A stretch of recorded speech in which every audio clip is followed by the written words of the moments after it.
So in our first drill, we're going to do the yoga sequence. So think of sinking the elbow inside the foot and then rotating around, pulling back on the heel there for the hamstring stretch, sliding the foot back past the thumbs, holding that stable lunge pattern, and then rotating around your leading leg, and then switching sides.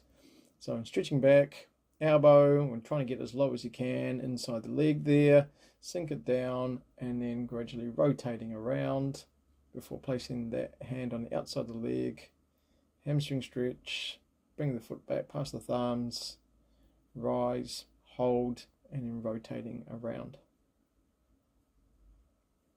In the second part, we're going to do a knee tuck into a walking lunge. So I think we're keeping that torso nice and straight and the legs at 90-90. You don't have to do a calf raise. You can do a calf raise there if you want to add a little bit more stability and balance. Squat walks, so heel to toe walking forwards, thinking of the knees and the feet keeping parallel. Cue here would be keeping them like railroads, then going backwards, toe to heel. Lateral shuffle, so keeping the upright torso, stretch to stretch, bringing the foot in. So rotate to one side, and then we come back to the other side. So stretch to stretch, keeping the leg straight and keeping the foot on the ground as well without collapsing the ankle inwards, and keeping the torso straight is a key part there. Last one, just the walkouts.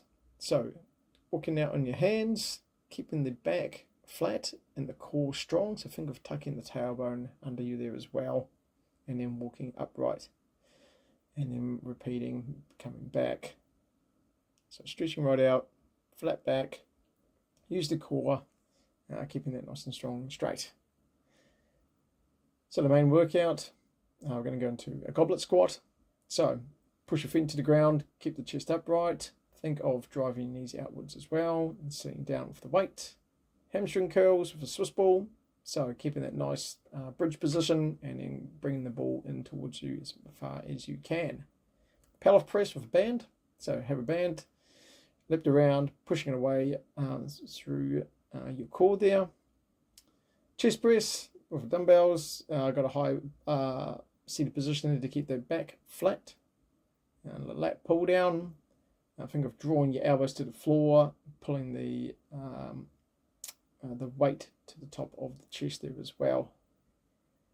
Power circuit, so we're going to go into ice skaters, so laterally jumping from side to side.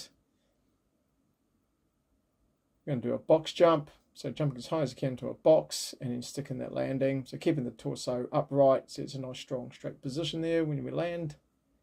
And the last one will be a medicine ball slam. So the medicine ball, we slam it down as hard as we can, and then we want to hinge at the hips there. We slam it down, utilizing our shoulders.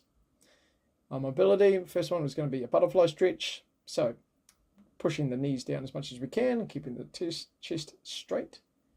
90-90 rotations, so 90-90 there at the knees, and you can do it that way, or we can just utilize the hands for assistance here for the 90-90 hip rotations as well.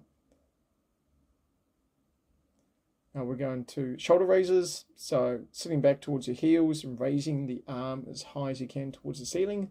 Think of the thumbs facing upwards and then the arms nice and straight, and utilize your shoulder to lift as high as we can.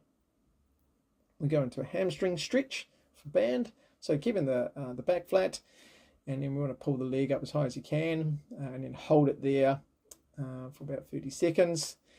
And our other hip opener here as well is now the band, keeping the back flat, and we simply bring the leg out to the side, and we want to keep a bit of tension on that band as well. So we're going to hold it for a little bit longer, and then we can come back upright to start. And lastly, just going through the foam rolling. So foam rolling for the lower body would be just going through the calves, going through the hamstrings, rolling around where we want there, going in towards sort of IT band, going into the glutes. It's just, we want to use this just for general myofascial release, just some easy recovery. Just softening the tissue there, and can think of getting the blood flow back into the muscle groups. So yeah, applying this for the lower body and then also applying it for the upper body as well.